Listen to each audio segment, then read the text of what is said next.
Hey my nerds, welcome back. So we're still on the Lord of the Rings theme this week because for me, the best part of fantasy is how it allows us to explore cultures unlike our own. Despite the flaws of Rings of Power, I still loved those parts of the show.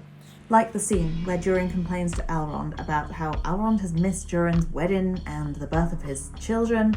Through something so simple, we got a snapshot of how a friendship between Legolas and Gimli might have progressed in the years following the events from Lord of the Rings, with one of the duo disappearing for long swathes of time to get on with elf life, but consequently missing a lot in the interim. It's fascinating to consider the implications of such an unusual friendship. Elves live for such a long time, so what is normal for them? Is it normal to not see friends for a decade at a time? But if this is the case, then this obviously creates a lot of natural source of conflict for friends who don't have the same extended lifespan. This mismatch of expectations caused by cultural differences is the sort of thing I'm hoping we'll see more of as the series progresses, particularly from the elves. It's kind of what I thought Rings of Power would ultimately be, Middle-earth from the elven perspective, just like The Hobbit and Lord of the Rings were from the Hobbit perspective.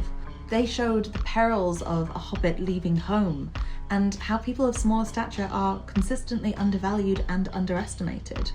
Whether or not Rings of Power will deliberately go into more of these areas of cultural conflict that I love so much has yet to be determined, but one potential they've already set up, though I don't know if timelines-wise they'll ultimately deliver on this, is the very interesting exploration of the consequences of long lives on relationships. We see this potential in the friendship between Elrond and Galadriel.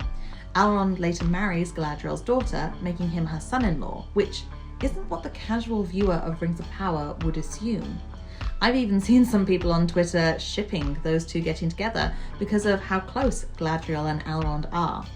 So it raises interesting questions I hope Rings of Power will explore further. Is the sort of friendship Galadriel and Elrond have normal between future mother and sons-in-laws in elven culture? When the difference of a few hundred years in age means nothing, how does this change how people interact? And does it matter if a future partner is younger or if you're closer in age to their parents? I want to see Rings of Power give us more of these insights into what life as a creature who lives for such a long time would actually mean.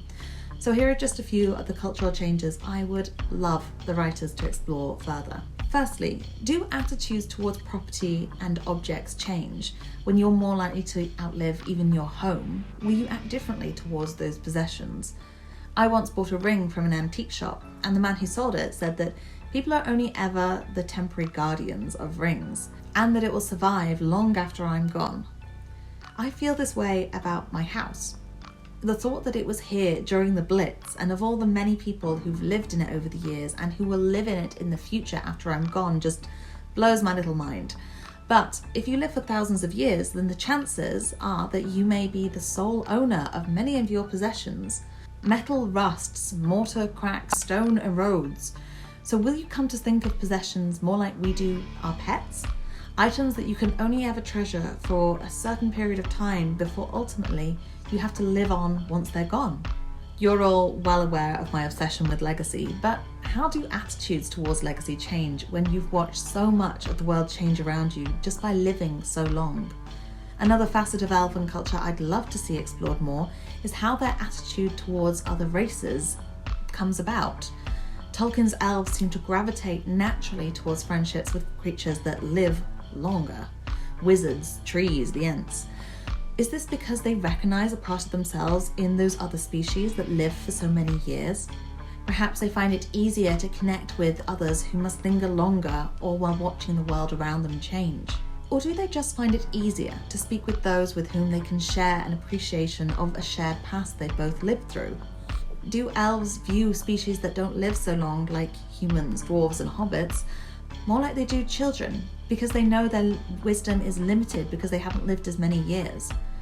Or are they more afraid to care too much about what they know they will soon lose? So much more of this could have been explored in Rings of Power, and The Hobbit, to be fair. Galadriel's interaction with the Númenóreans, for example, could have shown her pushing through more of the cultural barriers that cause friction between the elves and the humans. I think this not being explored well enough partly contributed to a lot of Galadriel's character issues. What came across as privileged and stubborn could instead have been played more as dismissive of the concerns of those who didn't have her experience of years, with her growth over the season being her overcoming this and learning to appreciate the wisdom of people who don't live as long as she does. Among the elves, Elrond and Galadriel are particularly known for their ability to connect with other races in a way that other elves haven't deigned to learn how to, and it would be great to see this feature more prominently in their character development. We saw hints of this with Galadriel's conversation with Elendil, but I'm greedy, I want so much more than what we got. So, that's why I'm looking forward to season 2, with the hope that more of the cultural conflict that Tolkien laid such a fantastic foundation for gets built up even further. Alright, that's it for this time. Bye, my nerds!